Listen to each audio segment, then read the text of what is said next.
be a long time before any of us will get the image of the cannibalistic Hannibal Lecter out of our minds from Silence of the Lambs. But his current film adds to the list of the brilliant things he's done on the screen with a very different kind of personality, and it's the great E.M. Forster novel, Howard's End. Welcome. Good to be here.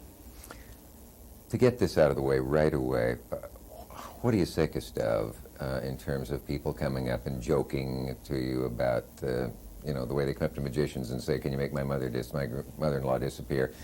Do people come up and say, "Hey, Hannibal, would you?" I bite them on the nose. Yeah. And on the ear. Just and the heels. And they, yeah. they scalp it, they go across the street. Is there Sometimes they cross the street before I get to them. Okay. People do realize it's you, though, do they? Even though you, sitting here now, do not look precisely like the demon you created on the screen. No. It is funny, though, because I've done a few interviews the last few days, and people do think that I'm going to bite them. And I don't think they're pretending, but they are a bit nervous, and they start laughing nervously. I don't know if you could sense it, but I was at a thing last night where you walked out upon a stage briefly at some ceremonies before the screening of the movie. And when you entered, there was a sort of ooh around me, as well as the applause. Yeah. So for a time, you will know what Boris Karloff must have felt like. Yes. Only cliche I can think about you is the fact that you're an immense star who had an unhappy childhood, or do you want to correct me on that? Well, I could correct you a little. I think it's a sort of misquote. I didn't have an unhappy childhood as such. I mean, my parents were loving parents. I was the only child. I was a bit lonely, that's all. I had a lonely school career. Okay. That's what it was, and I was and it dogged me for years and years and years. And I don't regret 1 minute of it, because it was the rocket fuel that made me become an actor, to compensate for all that loneliness and lack of confidence and all that. Yeah, I see how I misstated it now, because just about everything I've read about you has talked about the fact that at school you felt you couldn't learn anything. You either would or couldn't learn mathematics. You felt you didn't belong anywhere. You thought you were... That's true. That is all true. I think they convinced you were stupid. Yes, they did. And, but what saved you? You were a musician? I wanted to be a musician. I wanted to be a pianist. I still play, you know. I'm not that good, but I mean, I don't play in front of people because I get embarrassed by it, so I just play in my own place. I played a lot of classics. And I wanted to be a concert pianist. Actually, I just wanted to be very famous because I wanted to meet Claire Bloom. That's all, because I fell in love with... Specifically Claire Bloom? Claire Bloom, because I saw her in the film Limelight with Charlie Chaplin. I thought, I've got to become famous. I've got to become successful, because then I'll meet her. So I thought I'd become a musician. I don't know why. I thought, well, if you get well known, you meet all these movie stars and actresses. Anyway, I became an actor 20 years later. I did actually work with her, and we played Man and Wife in The Doll's House on film. Now, we're always told that when our dreams come true, they're a little disappointing. How did she disappoint you? Oh, she didn't. Well, she was okay. She was very nervous at the time. And, yeah, she was fine. Did you ever tell her that you were specifically, she was one of your dreams as a small boy? No. When I asked you about the music, I was thinking about that. As a kid, you could at least survive on the fact that you could play a bit and do what we call imitations of your teachers. Oh, yes. Well, that was my defense, because I couldn't belong amongst my colleagues in school, you know, my contemporaries. The only bridge to kind of normal living was for me to mimic schoolmasters and impersonate these school teachers and anyone in authority. And then I developed it as time went by and became quite astute at imitating movie stars and actors and politicians. And I also played the piano. I was a very lonesome, solitudinous child. I used to play the piano and improvise, and looked very sad and felt very sad. But all this was fodder for my future as an actor, I guess. Yeah, if you can survive the childhood, it'll all be grist for the mill later on. Yeah, well, most people say that actors. Childhood is the most painful part of one's life, I think. Yeah, and someone said anyone who thinks he really had a happy one is deluded, as they find out of their psychoanalysis. Yeah. It seems to me everybody in Wales is related. There only seem to be about 5 family names. Everyone's is either an Evans or a Richards or That's right, Jones, Davis. Yeah. So you and I might be. I had a Welsh grandfather. Yeah. Now, the part of Wales you came from, what accent would your headmaster have had? Well, he was Welsh. He was a rugby player and played They got what they got his rugby cap, which means that he played international rugby for Wales. That was in my last school. His name was Idwal Rees. He spoke with a strong Welsh accent. He was a tyrant of a man. And how would he greet a class or discipline? Could you give us some? He used to shut up and stand up straight and quiet and all that. And then did he trill his R's? Oh, I know. Actually, I've got a very close Welsh accent, although it's sort of modified. Yeah. I was born in the same town as Richard Burton. Richard had a much more cultivated voice than mine. Do Burton for a second. Burton, to be or not to be, that is the question. Whether it is nobler in the mind to suffer the slings and arrows of outrageous fortune. I would swear I he saw was him in it. sitting here. But I've got a much more rapid delivery than Richard. I suppose because I've got maybe a much more, I don't know, maybe I've got a faster rhythm or something. And did you get his autograph as a kid? I did. I was 15 years of age, and I went to his house in Caraddock Street. Caraddock, there's a Welsh name. Caraddock Street in Taibach, Port Talbot. Yeah. And knocked on the door, praying that he wouldn't answer it. And his sister came to the door, and I said, it's Richard Burton. And she said, come in. She said, Richard, it's Dick Hopkins' boy, Dick Hopkins in the baker. So I went in, and there was Richard shaving with an electric razor. He had a T-shirt on. And I'd never seen anyone with an electric razor. And his wife, Sybil, was sitting at the table reading the morning paper. He said, what do you want? I said, I've an autograph, please. He said, all right. Where are you from? I said, Commercial Road, Taibach. He said, I used to work in the co-op shop across there, in the shoe shop. He said, I was hopeless. So I immediately, there was a kindred spirit, because he was hopeless at his job and I was hopeless. Burton was hopeless. There might be hope. There was hope, yes. Burton, what we were talking about earlier, on a show I did with him, I tremulously raised the subject of booze. And I said, would you talk about it? And as you know, he did, and he looked into the camera and delivered a very moving speech, really, about if it's your enemy as well as it is mine, I know what you're going through, and so on and so on. This was actually clipped out and used by AA and others because it was so well done.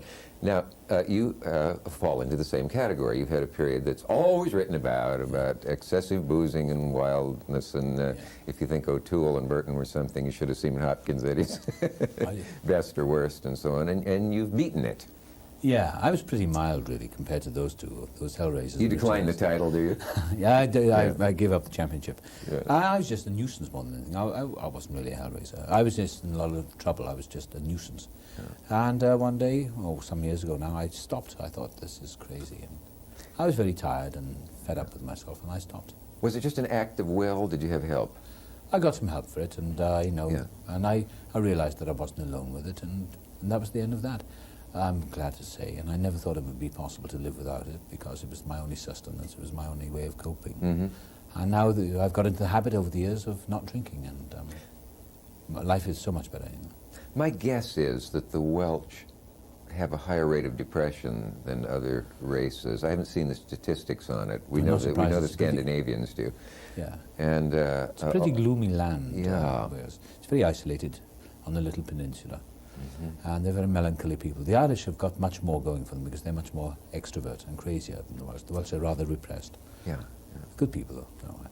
I don't have problems with being Welsh or non-Welsh or anything. But my Welsh colleagues will say, "What are you saying? You're a Welsh actor. You're not English." Yeah. I say, "Oh, forget it." So I say British now, just to hedge my bet. If only England looked like it does in Howard's End all the time. Now, isn't it beautiful? I would have been happy to be in 1910 in England. You enjoyed the film? Very much. Isn't there a way in which it's a little easier for an actor to play an insane man than it is to play a terribly ordinary man who has dimensions to him that have to be seen? Like this man that you play is proper, he's repressed, he does not like the lower classes, he eventually collapses. It seems to me, in a way, it would be harder to play someone like that than to play a madman. Well, because of one's vanity, you always wanted to look good, you always want to be the sympathetic character. So playing Wilcox, you don't have much chance. Yeah. What I try to do is, I'm wearing that silly cap, and looking like, whatever they call it.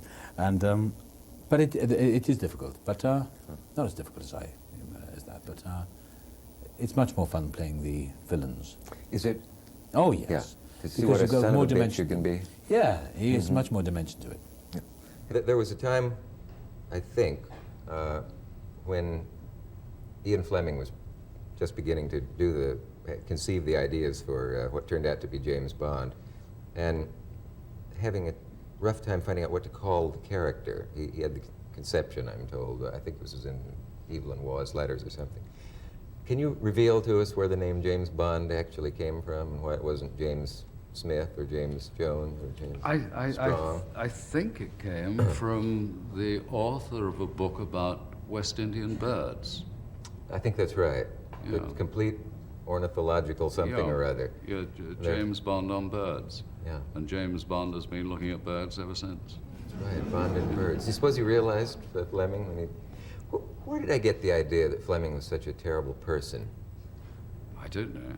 I mean, I did, and I can't remember where, and it was somebody British who said, a dreadful man. I don't remember.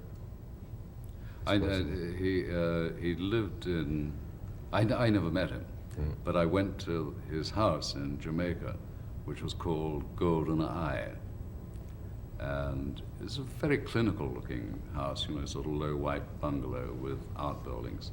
And apparently Coward, who was a neighbor in Jamaica at the time, finally accepted an invitation to dinner and went down there and asked about how Fleming's lifestyle was. He referred to this clinical-looking house. He said that it was like something out of Schweitzer, out of the jungle. He said, it's very golden eye, ear, nose, and throat. Where did you get the reputation for being such a male chauvinist pig?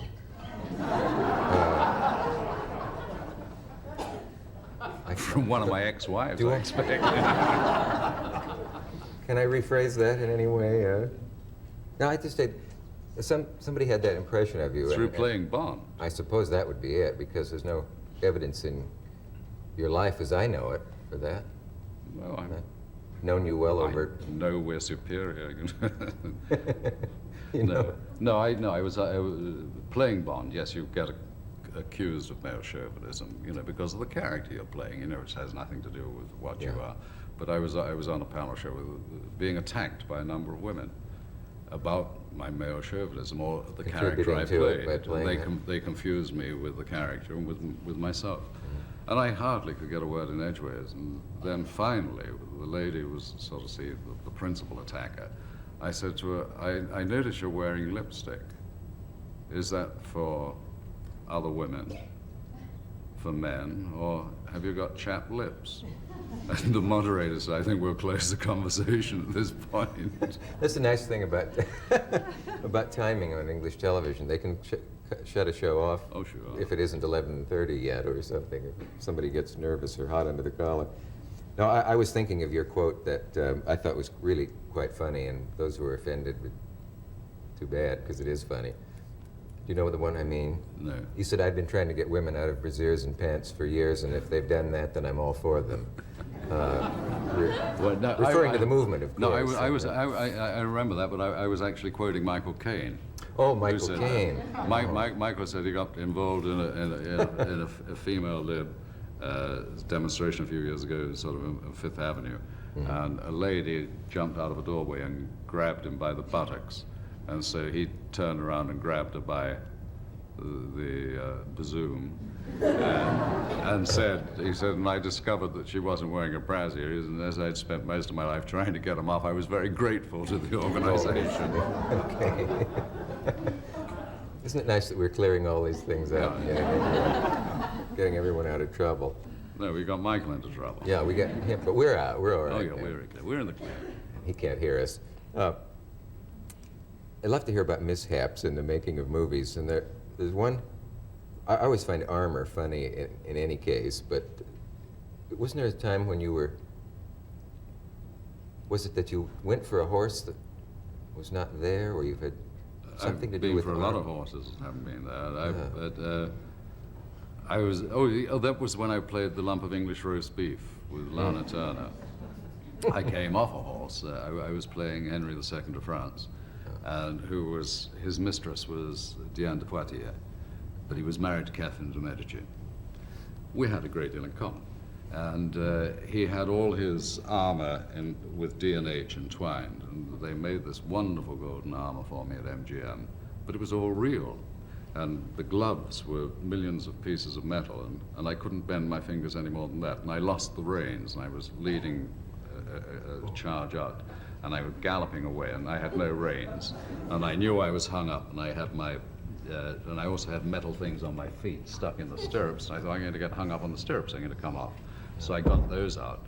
I had metal here, so I couldn't grip with my knees at all. And the horse turned right, and I turned left, and I hit a set of concrete steps. It was very uncomfortable. Concrete steps? And they, you know, I came to, they were cutting the armor off, and it was like being, Lana Turner said something absolutely awful about one part of me. She hoped that that was all right. And then they carted me off in an ambulance to make sure it was. Everything fine? But, yeah, I have 2 wives since. Well, then I needn't have asked. Is that the closest you've come to severe injury? Because I always figured in the making of the Bond films, somebody's got to get hurt.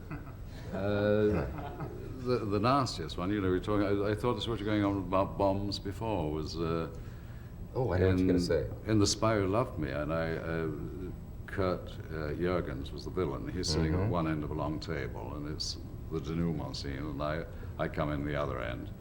And underneath, you see this long tube underneath the table, and you see him put a gun, and he's going to send a rocket straight down the end of the table to the chair where I'm sitting. And, of course, I know it's coming. I'm James Bond. And so I'm about to throw myself out of the chair, and they blew the chair up before I got out of it. And I hit the deck, you know, in flames. And I tried to carry on with the dialogue, you know, now I'll get you. And then I couldn't see for smoke, you see, and it's me, I'm on fire. And I had 3 holes where you have 1.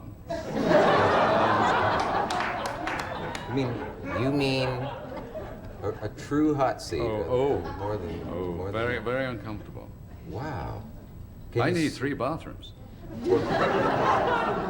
Although I don't believe that, I do believe the incident. Can you sue for damage to your ass? Put it mildly. Well, you can ask for damages. In the court of assizes, I suppose. Well, that takes care of that segment. Yeah, we really got to the bottom of it. It's time we got off it, too. But oh, Lord.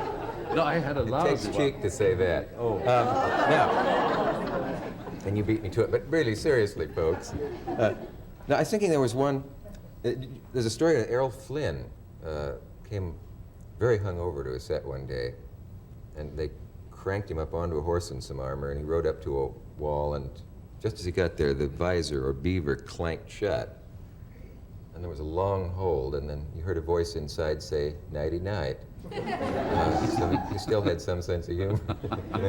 But was that the one where they had to tell you that your trousers were burning, and was that another incident where you went to, you and I think Barbara Bach, is that who went through a tunnel, and you were going to go back for her, and... Oh no, that was I wouldn't have gone back with her. No. As James Bond? No, I knew Ringo Starr. I mean, I'm not going to fight him. Right. I mean, he's a drummer, isn't he? Yes, he could get you. No, that was with Brett Eklund. True Bert. We were shooting on a little island in the Gulf of Siam, in southern Thailand, and the island had to blow up, you know. And there were going to be 5 different explosions we're shooting on this island. And they said, you come through that door, this is Scaramanga's Cave, and I've set in the studio, which was a long way away, we had the big explosion like atomic bombs going off, a little like Iraq, you know. And we had to come through the doorway, and they said, and I looked around, and there's things that they have outside houses that they're demolishing. You know, there's big tippers. Oh. And there are like 5 of these stacked up one above the other, full of gelling light and petroleum jelly and bits and pieces and sticks and dirt. And I said, what's that? And they said, well, that's the first explosion. I said, well, where am I when that goes off? And they said, well, hopefully you'll be through that door. And I said, you said first explosion, what's that mean? They said, well, there's another one when you get to Brit, and that will be there. And then you grab Brit and you run, and then we let off another one, and then you go around this big granite overhang, and you'll be all right. Then we're going to let off the big one. So I said, yeah, well, where's the camera? They said, and there out at sea is the boat going with the camera. And I am left on the island with Britt Ekland, and of course, the things went off. My hands got very sweaty because I'm nervous. And I grabbed her and I said, come. And I left her there. And I knew that the third had gone. And I said, come on! And then I said something that I can't repeat to her, which still didn't make her move. She doesn't recognize her name. So I went back and I grabbed her. I mean, heroism took over. I was me, not Bond.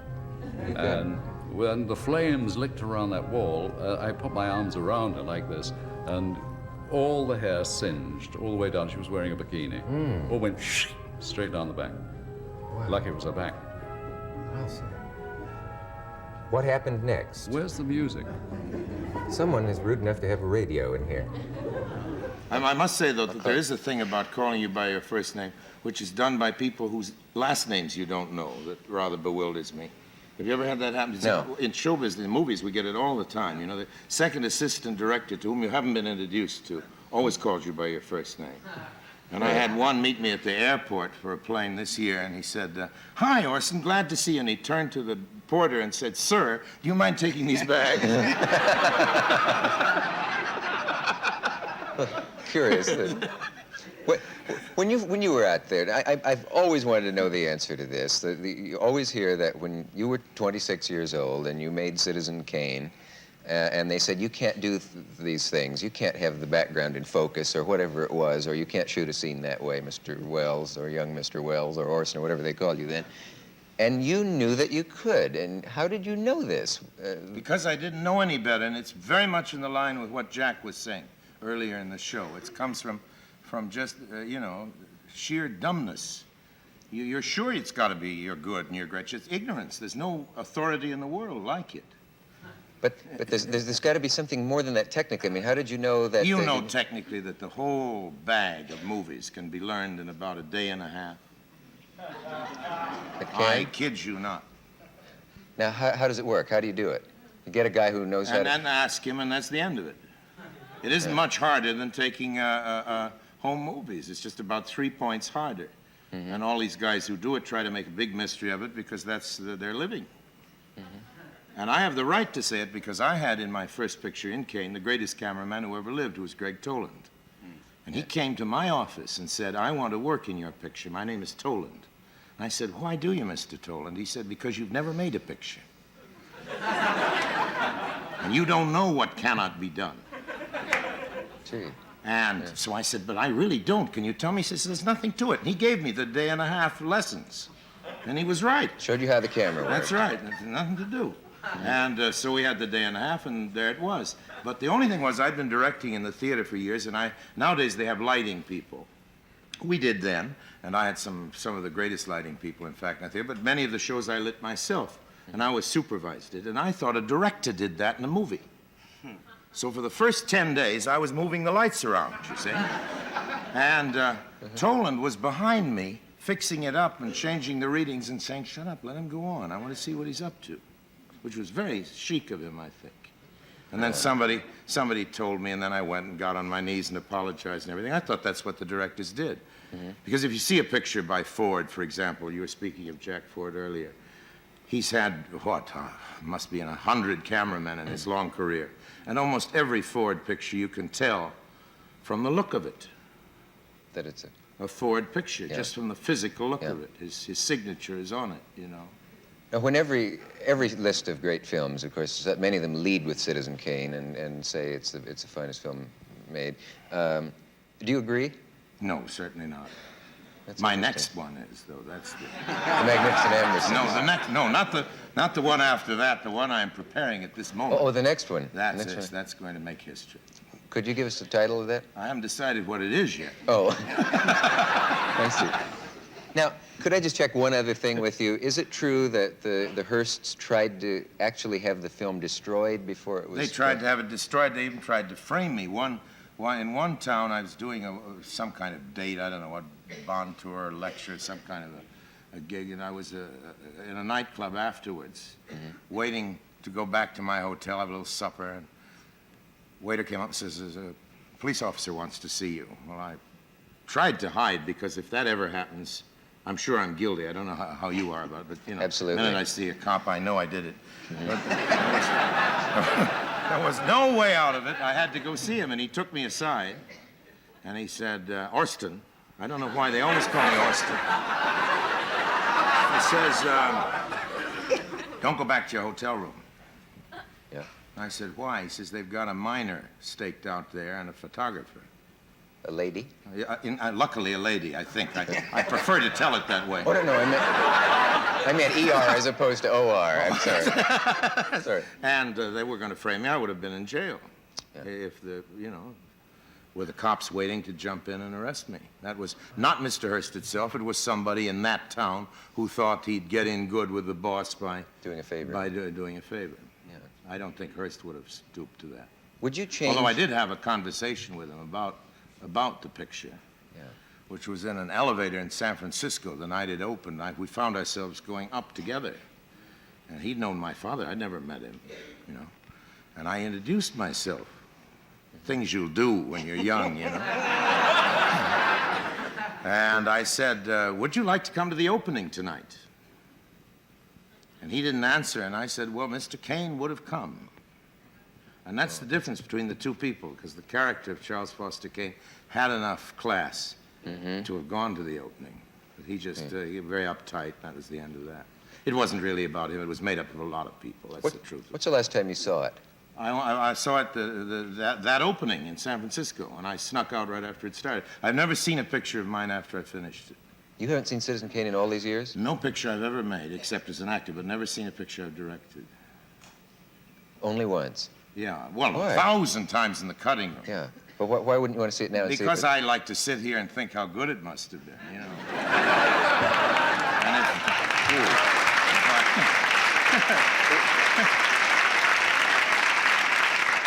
Is there any chance that you would change any of it or do any of it again? of course, everything. You'd want to change everything, I think. You know, don't you want to change things after you've done them? And a movie can't be changed. No, that was the whole thing. And I like to think, oh, yes, and all those great pictures, and I know if I saw them, that all confidence would go. Oh, gosh. Do you find that same thing, Jack, that you don't like to see your films? Yeah, I fully understand it. Not now. I would speak only, you know, as an actor. But you're going to direct one now, But aren't I'm you? going to. I was Yes. so delighted to hear you give me that day and a half bit. I can't wait to get a cameraman, work for a day and a half. I got the rest of the summer off until I shoot it in the fall. That's tomorrow. right. Make it sound easy. Because I'm petrified. I'm scared to death, but I think you should be, actually. You bet. Or, you know, if I was at all blasé about it, I doubt that I'd be any good. I'm not sure anyhow. But it's true, because I know that in films, once I have done them and seen it once, that each time, if I do happen to see it, I just see more wrong, you know, and so I try not to, even when they come back and haunt me on television, you know. Makes I sense. don't. But there very are the often ones get who it. sit and just run it over and Yeah. over again, you know? Just think they're wonderful. Yes, it's just, I just think they're wonderful. Yeah. Are you making a movie? There is a story that you have been making a movie for a long time about Don Quixote. It's a home movie. It is? It really is. Because every time I get a little loot, you know, I run and do another sequence. It's a picaresque novel that, you know, you can do bit by bit. And I have this old actor, and I better hurry up, though. He's getting on. Playing Quixote, and I, you know, dig him up, and we grind out another bit. A minute, there's a little more bread around. But I confidently expect to have it out before the end of the century. We can count on that. Yes, you can count on We're that. going to hold you Yes, to that. That's right. Is And it true? I'll be glad to run it all the time after that. And, Yeah. okay, we'll hold you to. Is it true that you were the voice of the Shadow You originally? bet I was. That's true? You bet. And what a welcome can you- $85 a week that was. Can you remember the words? What is it? Now, who knows what evil lurks in the hearts of men? The shadow knows crime does not pay. And then that laugh, you remember? Yeah. All the kids in America could do it better than I could. I just got, Yes, you know. I just got a few goose pimples as you did that. But it was great, and I didn't know how it ended, you know. Because part of the deal was I was very busy running the theater, was that I wouldn't have to rehearse. So I would just come on, they'd hand me the script, I'd go on the air, and they'd get me into this pit with the cobras or whatever it is, and then my secretary, played by Agnes Moorehead, would break in and say, Lamont, or something, you know, and I'd come out. It was always a big surprise to me how I had the whole thing solved. It added interest as far as I was concerned. Yes, it would. Where were you when you realized the effect that the Mars broadcast, the War of the Worlds, had had on people? In the studio when the cops came in. They didn't know who to arrest, but they'd been sent in, you know, and they had that expression that we've come to know and understand so well. And,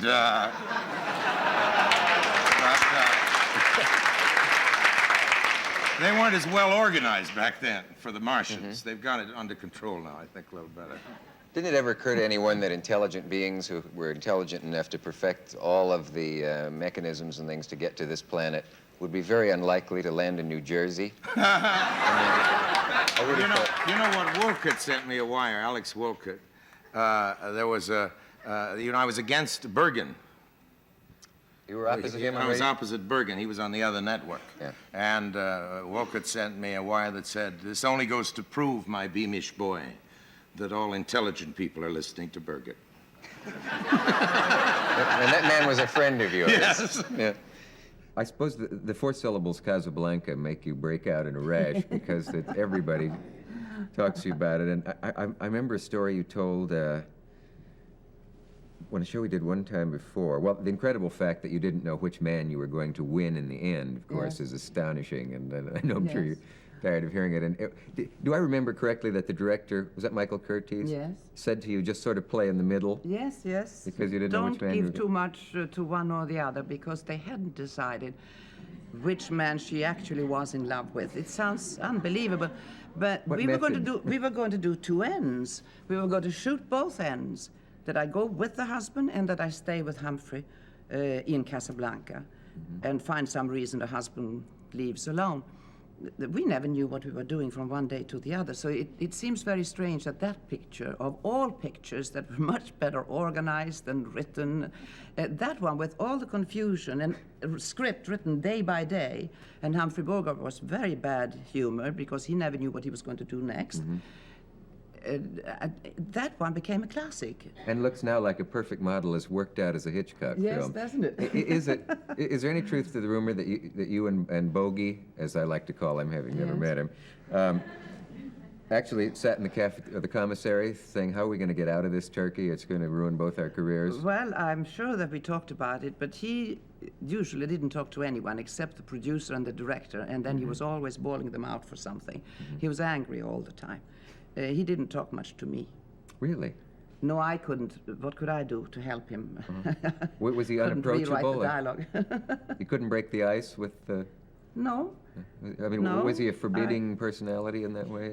Hard to get? Yes, he was very much by himself, and very much, if he talked to anybody, that was to the director and to the producer, discussing this terrible mess we were in. But was that a kind of ego of, I don't speak to my fellow players? No, I shouldn't think so at all. No, he was just upset. He had done The Maltese Falcon, which was an enormous success. Just before, he had done lots of wonderful movies, and then he's placed in this movie when they don't know what the next day's work should consist of. And we had very good actors, as you remember. Every small part was a top actor. And I think that helped an awful lot to put it all together, because the actors were so good.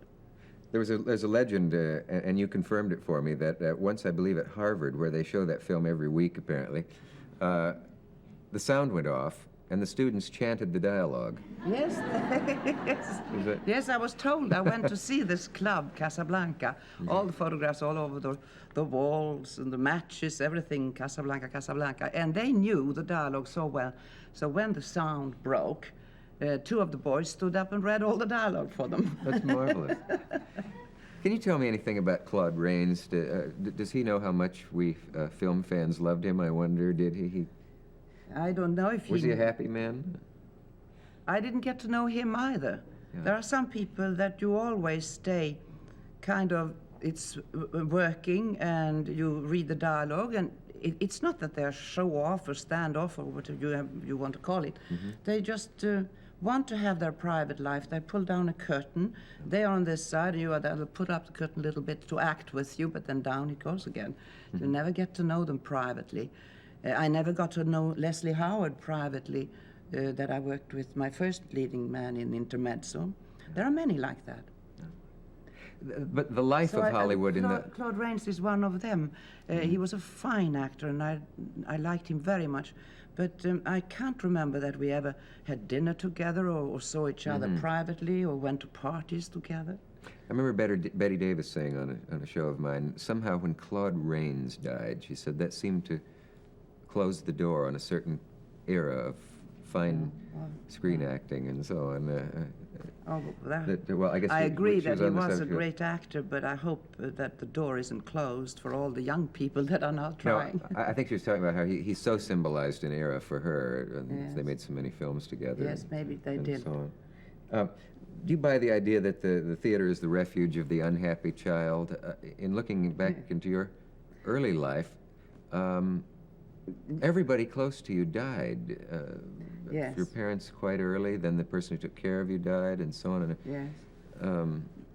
Yes, and I was a lonely child and became terribly timid and frightened of other youngsters my age. You see, if you have brothers and sisters, you start at home fighting and going on and talking back and so on. But when you're alone and you are with quite elderly people, because my father was quite old when I was born, and my aunt, then you become very lonely and you become afraid of your own age. They are so much quicker and smarter and all that. And I was also terribly tall and thin and looked like a string bean. And I blushed terribly easily, which made the other kids in school laugh at me, and that made me even more afraid. Then you go home and you invent your characters. Your imagination starts to work. And I read a lot of plays, and I played all the characters, and I wasn't afraid to say that dialogue because that wasn't me, that was them.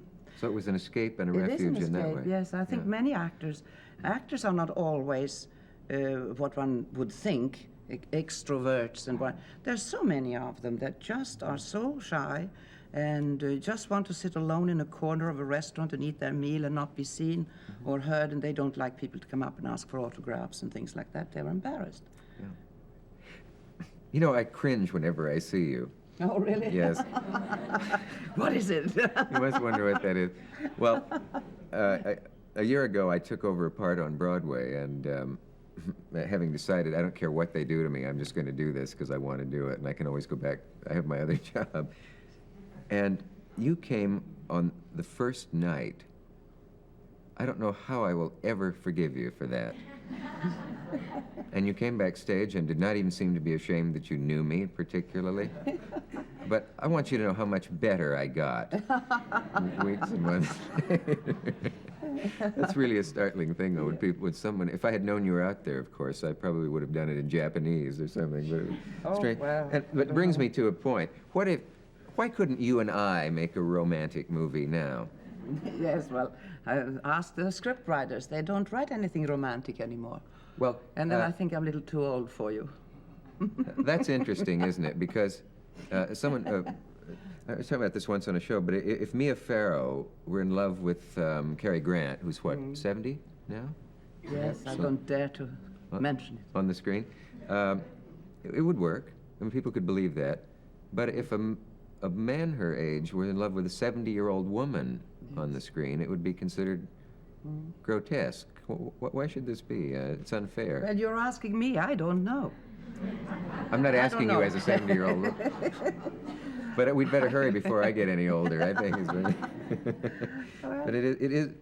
Is there any underlying reason why there aren't as many great parts for women as it seems in Hollywood? Well, they're coming back now, They are aren't now. It was about 10 years that it was only men. It was really aggravating to go around and look at the advertisement on that. Two men, Robert Redford and Paul Newman, and over here were Lee Marvin. I mean, it was only men. There wasn't a woman mentioned. And I think Barbara Streisand, she's the only one who could hold on her own. She had a movie. But it seemed that all actresses of any age, it didn't make any difference what age they were, except very young and beautiful girls. They would get into some James Bond. But actresses just didn't have a chance. And then it changed a little bit with Julia and with The Turning Point, which was women. And I tried to change it myself with Liza Minnelli. We did the movie 2 years ago, but unfortunately that was cut to pieces and became a flop. So I don't think many people saw that. But that was the trend of trying to make two women work together and make it interesting. Now, of course, Reeve, Ullman, and I are working together. But what I'm waiting for and hoping for is that a man and a woman will get together again. Do you think there's a chance? Would you like to be one of them? The reason I I'll ask, be the mother. the reason I ask is Mother-in-law. that you have threatened to retire, and I just don't want to hear of that. So, but you pointed out, I think, that there's a nice symmetry if you did quit with this picture, because intermezzo, or no, let's see. Yes, what was intermezzo. I was a intermezzo? pianist. You were a pianist, and now you're a pianist. But that's certainly not a good enough reason to retire. Well, So you see, I'd like you to put that out of your head. I don't know. I will see. It needs a lot of courage, because if you like to work as much as I do, because I'm really amused by it. It's been my life to entertain other people and either do movies or a stage play.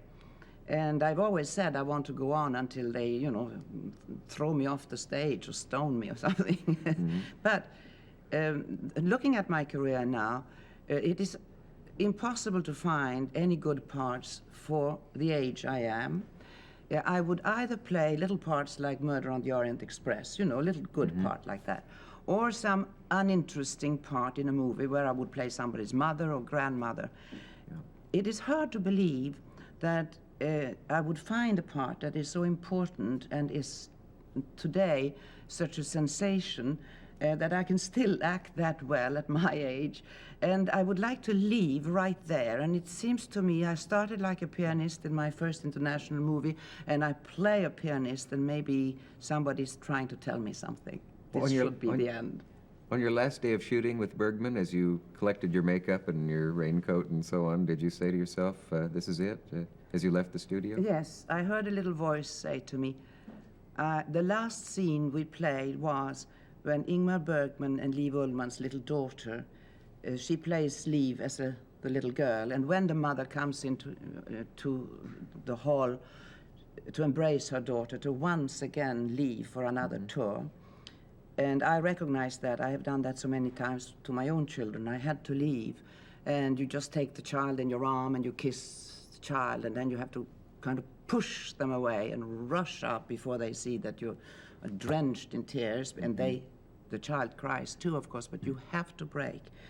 And just as I kissed that child, I realized that it was Ingmar Bergman and Liv Ullmann's little daughter, and I grew so fond of both of them. Lynn. And this was little Lynn, and it seemed to me this kiss and this running away is my farewell to the movies.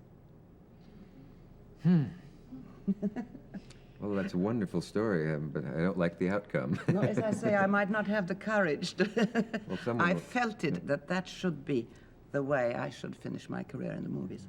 Dick Zanuck, who is an amazing guy, I think he's one of the best producers in the world today, and he had a great old Hollywood idea. He said, why don't we use a real shark? But when we shoot all the scenes with Richard Dreyfuss in the cage, we'll use a midget in the cage and build a half-size cage, so it'll make a 15-foot great white shark look like a 30-foot great white shark. So I said, well, why don't we try it? So Universal spent some money, and we actually went to Australia with a midget who told us that he knew how to scuba dive. As a matter of fact, I was interviewing midgets one day for this part. Absolutely a true story. And one of the small gentleman came into my office covered in blood. He had cuts here, his arms were cut. And I said, what happened to you? He said, well, look, I really got to get this job, and I just racked up my car in front of the Universal Studio Tour gate, and I got into a traffic accident, but I had to come in to get the job. I didn't want to be late. It was 3 o'clock. He was going to be late. So we had the ambulance attendants come around to my office to take care of him. And I assumed anybody who was that brave to leave an accident to get a job, to go into the water with a real live shark deserves the job. So we sent him to Australia with Ron and Valerie Taylor, who I'm sure you must have heard of. Yeah? Oh, yes.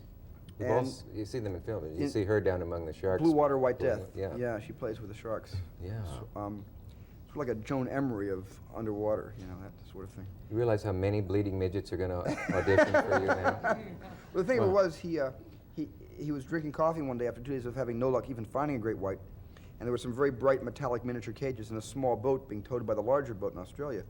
And one of the sharks, being attracted by the lure of this silver, came out of the water and bit the cage in the boat and took the cage out of the boat. And the guy suddenly was no longer there. The midget was gone. They couldn't find him. He had locked himself into the head of the ship and wouldn't come out. And Valerie had to take a butter knife and unlock the door and make him aware that he was being paid $10,000 to perform That's Incredible. Are you saying that the shark reached up into the boat and took It was the very cage, easy. or a cage that was being dragged? It was a cage that was being dragged that the shark got hold of and tore to pieces. Yeah. The cage that he was going to go in. My image is that sharks get up into the boat that I'm in and start after me. I've had that. Yeah, that's The best thing to do nightmare. when you see a shark, if you're in the water, is the first rule is to get into the center of a large city. That's my advice. Well, Jaws 3 is about a land shark. It's about it's about a shark who is killed in Jaws 2, becomes a ghost, and haunts the city. One of the dread land sharks. I thought they were all agents. Oh, but seriously, folks. Seriously, folks. We have a piece of tape ready from the from your current film, and it's I've seen several clips from it, so I'm not sure which one this is. I think this is one. Yes. Do you know it's the one in which your Part of the hero is Peruvian in the temple sequence, the temple, and he is going after a statue, a gold statue, and he finally. This is one of the first scenes in the movie. By the way, I might mention that in this film, an archaeologist apparently there's a race on, really, isn't there? To find The Lost Ark of the Covenant. Yeah. Yeah. Which was given to Moses, And the 10 pieces of the 10 Commandments were supposed to have still been inside. and they don't want the Germans to get it. They want to get it before Hitler gets his hands on it. Yeah. This is on the eve of World War II in 1936. And so it's a race between one man and an entire army. Yeah. I love the sound of this film. It's a if the style of it is in any way suggestive of the old Saturday serials, it's not by accident. Stay tuned. Next Saturday. Next Saturday. We have to wait till next Gotta wait till Saturday next to Saturday find out. to find out. Friday night, actually. I saw him in Sardi's, so I know it comes out all right. Yeah, right. I don't think you'd ever find Harrison at Sardis. I never forget as a kid when I saw a serial in which a guy was shot, and then I saw him later in the Cowboy movie the next week, and I thought, well, that isn't, he's dead. How can he be in the movie the next week? I like the old serials. This was last summer, I think. I was not very sophisticated about movies. But all the serials I love are the ones where you really get your hero into a situation that there is absolutely no way out of, and you have to wait a week to see how he gets out of it, and they forgot to show you one angle, whereas the car went off the cliff in the previous week. The angle they show you on the second week is he opens the door and jumps out. Yeah, And this doesn't happen in this movie. We answer all of our logic problems are solved as the movie progresses. yeah, that wasn't fair. I remember the time when, I think it was in a Jack Armstrong segment, he fell out of a plane and you saw him falling. And the next week he was hanging by his knees in the Yes, door of the plane. Exactly. But I guess they figured we wouldn't remember. No, a week of amnesia. That must have been full of hazards, this film. I've seen other clips from it, but I haven't seen the movie yet. Where did you run into danger and trouble on this one, if anything? You blew up things, you had a lot of We stunts. blew up things, we had a lot of stunts, we had a lot of people involved, a lot of extras in Tunisia. We had over 600 extras working a archaeological dig, which in itself was hazardous because it was 135 degrees in the shade every day, and we were all suffering from all the things you suffer from when you're Lawrence and his army walking through the Sahara, and we were shooting on the tongue of the Sahara. It was the parched tongue of the Sahara. It was an awful experience in Tunisia, but I guess the scariest part of making the movie was the fact that it is a sequence where Harrison Ford and Karen Allen are thrown into a chamber with 7,000 live snakes. Yes, I thought that was a press agent's invention when I read about that. But and how did they decide on 7,000 and not 6,000 or? 6,500. Well, first we budgeted 2,000 snakes, but the problem was when you put the 2,000 live snakes on the floor, they all huddled into a corner, and it looked like just a little dust swept under the rug.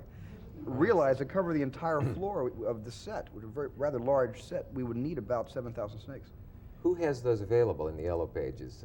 How do you get the... It was the British Yellow Pages, and they came from all over the place. They came from Scandinavia, they came from France, they came from Germany. A lot of them were garter snakes, but a lot of the more deadly snakes, the cobras, we got from India, and we got the boa constrictors, I'm not sure from where, and the pythons came in. Is there a snake wrangler who... We had many snake wranglers in the film. We had 4 of them. They were always being bitten by everything but cobras, of course, because that's deadly. But the pythons were going after everybody. And in the movie, when something bites and snaps and grabs hold of a character, that's a python. And those are real teeth, and that's a real actor going, why am I here, and why did I make this movie? Yes, that's you can really see, happening. That's not fake. You can see Karen in one scene, I think, that I saw. Maybe it was an outtake. It was, I mean, documentary style. Yeah. And she shrieks and looks down like something bit her on the leg. Did she get bitten at all? Or? She wasn't bitten. She was terrified all through the movie because of the snake. She hated snakes, as did everybody else, most everybody else. And when she got involved in the movie, she couldn't scream loud enough because sometimes when you're terrified, you go to scream rather than the noise coming out. It's yeah, that's right. A real scream. It's a real. And nothing came out, so I thought I needed something to get some. So when she least expected it, I dropped a snake from the scaffold overhead, and it came around her neck, and she let out a scream that I was able to use in all through the movie. I made 11 copies of the scream and kept cutting it in. That's a good scream. That last scream, she'll never beat that one. And it was a terrible, cruel trick to play on her, but ever since then, she never looked up when she didn't see me around the set. She would always look up when I wasn't around. It was wide scream. Yeah, yes, it's sort of a method. Method acting, method directing, it's kind of... Did you mean that there are people who will pay to let a snake bite, can be paid to... All bites were accidental, were they? All bites, yeah. Our assistant director had a very severe bite on his hand by a python who wouldn't let go. They had to actually walk over and give a little flick on the snake's tail, and the shock wave went up to the snake's head, and then he decided to let go. Is that what you do if a python bites you? You give him a little flick on the tail? Little gentle flick on the table. But the English, the British, are so amazing. I mean, they endure so many things. And David Tomlin, who was bitten by the snake, just walked around the stage saying, help, please. Help. Help, please. So, can't get this bleeding thing off me. You know, yes, it was like that. And it was amazing. I mean, what they survived. Can't help noticing I'm about to die. Yeah, right. They're so polite sometimes, it's irritating. So polite, so polite. It was great working in England. It's a wonderful place to make movies. Is it? More Yeah. so than here? No, it's sort of the same here, but it was a new experience for me because there's just a gentleman. It's like when you shoot skeet or trap. It's so much better shooting European trap than American trap, and it's that way in making movies. There's just something classy about it. They dress in sport jackets and ties. And well, I know exactly what you mean. Hi, I'm Dick Cavett, and as an actor, Christopher Reeve has, as you know, flown through the air in one film and kissed Michael Caine in another. 2 dreams of every boy, I suppose, at some point in his life. He has stood up for the National Endowment for the Arts in front of Congress, not as an actor, but as himself, and fought to make this planet a better place at pro-environment rallies across the country. He's in a new film called Noise Is Off, and I have a story about that title, and he is here tonight with me as well. Otherwise, all of this that I've just said would have been rather pointless if I suddenly turned and welcomed Mayor Koch. Chris, welcome. He's available. Wait, he's not mayor anymore, is he? He thinks he is. I'm having one of my spells. He's self-appointed mayor, and he always will be. Yeah, you hear more from him now that he's not mayor. Now he's a movie critic. That makes me Every quick in my boots. Yeah, actually, I've missed, by my count, all of his movie reviews. How are they? I don't know. I mean, he loves movies, which is the main thing. But he does, you know, he's an acerbic guy. He really wants to kind of, you know, he doesn't have to make nice with anybody. But I think that's what was good about him as mayor, too.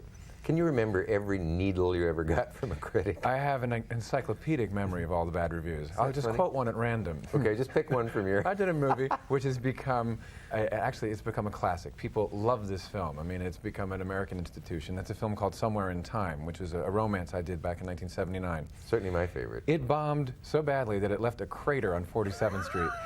But it got a review. Around That's right, you know, police barrier, do not cross.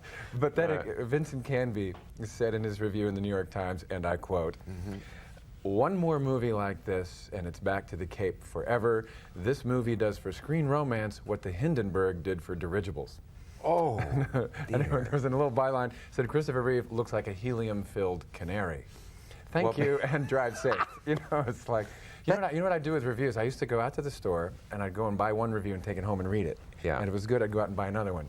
So like until I got to the bad reviews. Kinda pick 'em Sometimes up. it was just one trip. oh, I see. You mean you couldn't get them all I couldn't at get once? them all at once. You couldn't have that much either good news or bad news at once. I had to parcel it out. You know, that rings a bell with me. I have a feeling I once, I think when a book came out, and I thought, I don't want to get two blows at once. Maybe, yeah, that's, I want to, gee, we're very much alike. And I empathized with you on the other thing, too, because it annoys me, A, that you get my movie parts, and B, that when you get a review like that, you do tend to remember it word for word, Right. exact quote, nothing wrong. Then there's the old saying that if you start believing the good ones, you're Sure. in even better trouble than if you believe, worse trouble, you believe the bad ones. The bad ones are infinitely more convincing somehow. Also, I think that a critic has a better time writing a bad review because Oh, then sure. you know, it's just easier to be clever and witty and funny at somebody's expense. I mean, humor, this segues actually to Noises Off, as a matter of fact, but humor is so often cruel. I mean, we partly want to humiliate people. Can be, because it is an effective weapon. Yes. Yeah. Have you ever noticed that when the guy slips on the banana peel, he's never walking down the street unsure of himself. It's always when he's walking down the street as though he's on top of the world. Yeah. And then he wipes out. And we seem to enjoy those misfortunes. And, Do you ever find that when you drop, let's say, a heavy plate on that protruding bone just above the big toe, and you're alone, and the pain is excruciating, at that moment you think, now this would be a hilarious moment in a movie, and I'd be laughing. Right. And this isn't funny. I'm sorry. This just isn't funny at the time. Great when it happens to others, especially to a critic. Right. But fortunately, the movie business provides those critics who enjoy dumping on things plenty to dump on in our lifetime. Unfortunately, yeah. Would you agree that us elder folks remember a time when there were at least a lot more good movies per capita than there are now? It just seems Well, you get stung every 2 out of 3 times. I think what happens is there's a real, the old days of the studio system, it was run by people who actually liked movies. That's right. They were self-made men. They came up with very little education, but they loved movies and they loved artists and they wanted to bring with them the great artists. There was this great exodus from Germany in the 30s of, you know, and then there was Faulkner writing there, and there was Fitzgerald writing, and the word meant something. Literature meant something. In fact, Broadway, was really kind of the Class A world, and film was a poor relation. Actors went off to do a movie, well, which we didn't really talk about. Then I go back on Broadway and do my Macbeth or whatever. And I think what we have now is we've got the studios are run by guys with business degrees who are really only we're pre-selling territories. Right. And that's how you get a movie. I've talked about this before, but you get a really interesting, original piece of modern literature like Bonfire of the Vanities, which they cast by pre-selling to an imagined audience. Well, Bruce Willis brings in this audience, Tom Hanks brings in this audience, Morgan Freeman brings in this audience, and they don't care anymore whether they're serving the author's intentions. And I think that really does a disservice to the audience, who really doesn't care so much about stars. They want to see a story well told for their $7. Has Tom Wolfe been heard from? I just haven't. If he was, I missed it. But the catastrophe of what they did. I think he's to hiding his, under a book, rock somewhere until the whole thing. It's not his maybe. fault. Certainly not. No. Writers are still shat upon in Hollywood, I hear, even though for decades people, Raymond Chandler have written, these guys with, the dollar signs in their eyes and the morals of a goat like to produce. Well, I actually heard about an agent actually sitting in a meeting with a studio, and a writer had come, a huge bestseller. They're going to talk about, they just bought the book. And the head of this studio said, with a writer sitting right there in the room, said, love the title, love part of the concept, and we'll take it from there. So the idea is they don't care, and here's this wonderful book. And I just think that the American public really is getting tired of that, and that Hollywood would do well to serve the literature, to serve the language, and let the people with the ideas who are writing. There's a lot of good books around there, and better movies could be made out of them. And there actually was a time when there were scripts that were fun to read as scripts. I mean, you could almost listen to All About Eve, not to detract from it Right. in any way. But see, now they don't you care. you could listen to it almost on the radio Yeah. and like it much because there's such a good written story there. And the problem, I think, in that regard is MTV, because the audience now is used to watching things that are interesting enough of themselves but have no connecting tissue. Yeah. So movies now, particularly the ones really aimed at a commercial audience, are just, we take events and string them together, but we forget about logic and character development and through line and spine and all those things that are traditionally the backbone of good scripts. You still wince when someone adds the S to the end of your name by mistake. Never mind, you don't have Yeah, to I think they answer could be a that. little more careful, yeah. I will not mention the word Superman throughout this whole show because I see that it's in your contract. Right. I would be kind of interested to know what stages you have what have been the stages of your ability to become known as something else? How many films does one have to do in plays before people go, hey, It's interesting. What? What you really need to do is just make smart decisions after the movie to put you on the map. And it's almost axiomatic that right after your first big hit, you will make one or two mistakes. Dustin Hoffman, for example, in my opinion, right after The Graduate made John and Mary, which was like invisible. Yeah. It's hard to make those choices because, see, Superman didn't limit my opportunities. It created so many that I was too young and too bewildered. immature to understand them. Yeah. And in ways, I was miscast or made mistakes, whatever, which now, after being a film actor for 15 years and a theater actor for 25 years, now I feel, okay, I'm really ready. And so the process for me actually was, people watched me learn how to act for the camera in front, in 1,500 theaters and huge. I mean, I didn't do it by playing supporting parts in NYU student films or something. I did it big time right in front of you. Right. And that, to me, was a kind of interesting way to go. And I think all you need to do really is it's one part that makes money. That's all there is to it. Are the guys going around claiming they turned it down because they knew that would happen to them and they didn't want to mess with it? In fact, what happened was that before Superman 1, these films tended to be black and white B pictures cast with kind of insignificant actors. I don't mean to be rude, but basically they're not major actors.